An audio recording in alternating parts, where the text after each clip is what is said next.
दोस्तों नमस्कार, आप सभी का स्वागत है।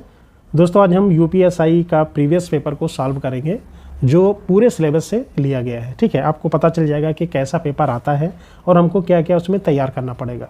तो जो भी सिलेबस है आपको, चाहे वो विलोम शब्द हो, संधि हो, समास हो, आपको सब कुछ पढ़ना है। ठीक है, तो समय को बर्बाद नहीं करते हैं और सीधे स्टार्ट करते हैं और आपको इससे पैटर्न पता चल जाएगा। ठीक है, तो पहला क्वेश्चन कह रहा है कि ममता शब्द में कौन सी संज्ञा है। ठीक है, तो ऐसे क्वेश्चन आते हैं और आपको 4 ऑप्शन आपको पढ़ने पड़ेंगे। तो ममता शब्द में कौन सी संज्ञा है, तो भाववाचक संज्ञा है ममता शब्द में। ठीक है, संक्षेप शब्द का विलोम क्या है, तो संक्षेप शब्द का विलोम होता है विस्तार। ठीक है, अंकुर शब्द का पर्यायवाची शब्द क्या है। ठीक, तो अनाज, कल्ला, बीज और पौधा। तो अनाज नहीं होता है, बीज नहीं होता है, पौधा नहीं होता है, यानी कल्ला। जैसे बोलते हैं ना कि अब इसमें कल्ला निकल आया है। जो अंकुर होता है ना, जैसे जब बीज जब जमना स्टार्ट करता है तो अंकुर बोले या फिर कल्ला बोले। ठीक है, तो ये इसका पर्यायवाची हो जाएगा।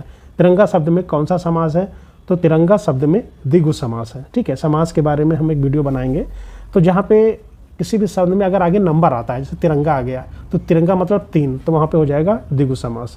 नायक शब्द का संधि विच्छेद क्या है, तो नायक का होता है 9 प्लस अक।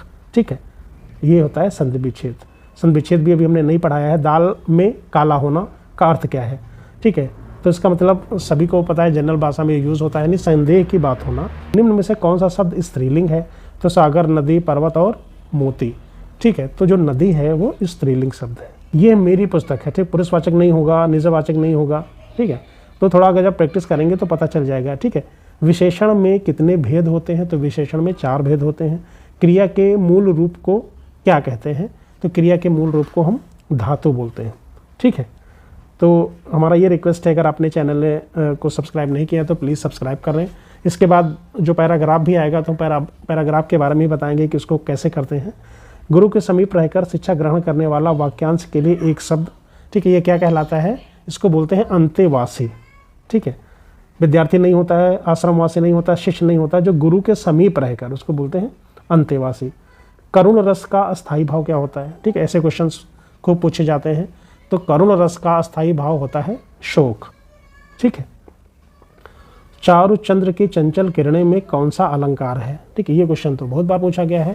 तो इसमें है अनुप्रास अलंकार। ठीक है, अलंकार का भी वीडियो हम बनाएंगे। ठीक, जेठ शब्द का तत्सम रूप क्या है, तो जेठ शब्द का तत्सम रूप होता है ज्येष्ठ। ठीक है, होता है ज्येष्ठ, यानी कि ऑप्शन हो जाएगा सी। आँख का अंधा नाम नयन सुख लोकोक्ति का सही अर्थ क्या है। ठीक है, तो ये जनरल शब्द हैं और जनरली बोलचाल की भाषा में यूज़ भी होते हैं, यानी गुड़ के विपरीत नाम। ठीक है, इसका मतलब हो जाएगा गुड़ के विपरीत नाम। ठीक है, अत्याचार शब्द में प्रयुक्त उपसर्ग कौन सा है, अत्याचार शब्द में प्रयुक्त उपसर्ग।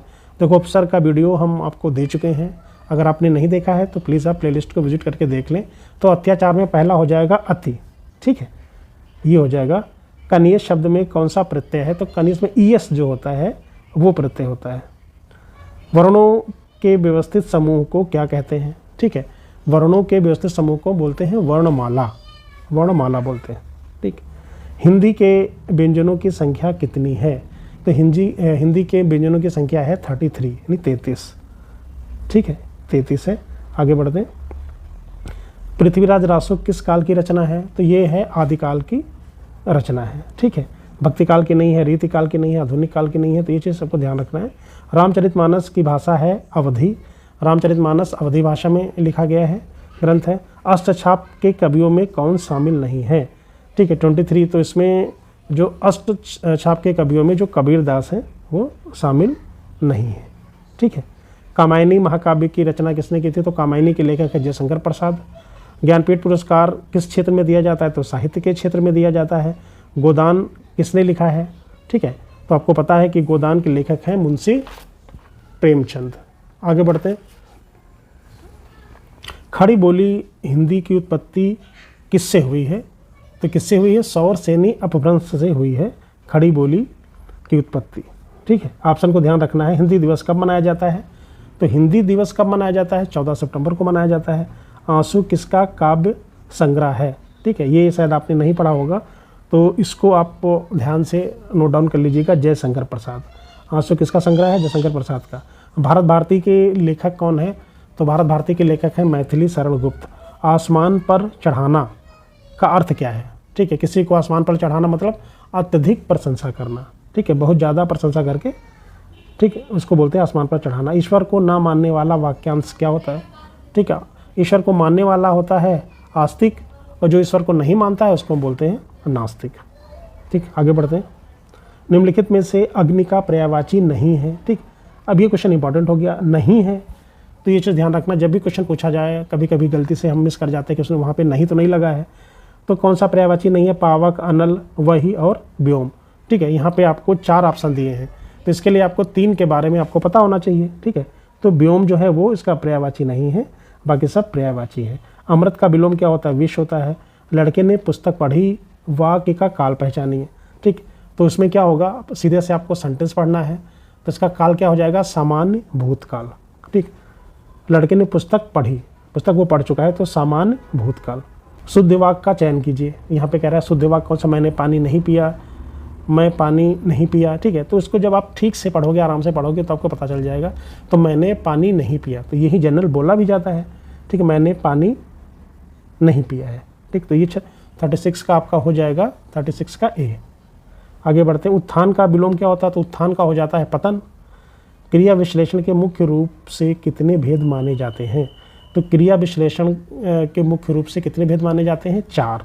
ऑप्शन हो जाएगा सी, ठीक है। 39 पे आते हैं। महोत्सव शब्द में कौन सी संधि है, तो महोत्सव में गुण संधि है, ठीक। प्रत्येक शब्द में कौन सा समास है, तो ऑप्शन हो जाएगा सी, अव्ययी भाव समास, ठीक है। आगे बढ़ते हैं। अब यहाँ पे 41 से 45 में एक पैराग्राफ दिया है, इसको पढ़ना है और इसके साथ आपको 4-5 क्वेश्चन दिए हैं, ठीक है। तो जब भी ऐसा क्वेश्चन मिले तो सबसे पहले उसके क्वेश्चंस पढ़ लीजिए, ठीक है, और ऑप्शन देख लीजिए, फिर पैराग्राफ पढ़िए। पहले पैराग्राफ पढ़ के भी कर सकते हैं, लेकिन उससे आपका टाइम वेस्ट होगा, ठीक। यहाँ पे कहा है कि सच्चा कलाकार किसका समर्थन करता है, समाज का, मनोरंजन का, कला के लिए और क्रांति का, ठीक है। ये पहला क्वेश्चन हो गया, तो इसको हम पैराग्राफ में देखें। तो लिखा है सच्चा कलाकार वही है जो कला के लिए कला का समर्थन करता है, ठीक है। तो कला के लिए कला का समर्थन करता है, तो ऑप्शन हो जाएगा सी। सेकंड पे जाते हैं। कलाकार कला को क्या नहीं समझता है, ठीक है। कलाकार कला को क्या नहीं समझता है, ठीक। तो यहाँ पे पैराग्राफ में आइए, ठीक है। अब यहाँ पे लिखा है वह कला को केवल मनोरंजन का साधन नहीं समझता है, ठीक। तो यहाँ पे दिया हुआ है कि मनोरंजन का साधन, ठीक है। ये नहीं हो जाएगा, 42 का डी हो जाएगा। वो केवल मनोरंजन का साधन नहीं समझता है, और भी बहुत कुछ है समझने के लिए। क्षण भर का सुख वाक्यांश के लिए कौन सा शब्द प्रयुक्त हुआ है, ठीक है। अगर आप इसको पैराग्राफ आप पढ़ेंगे तो क्षण भर के लिए क्षणिक का प्रयोग यहाँ पे किया गया है, ठीक। कलाकार अपनी कला द्वारा समाज में कैसी भावनाएं उत्पन्न करता है, ठीक। यहाँ पे ये है। अब ये आपको अगर आप पैराग्राफ पढ़ते हो, ठीक है, तो उससे आपको पता चल जाएगा।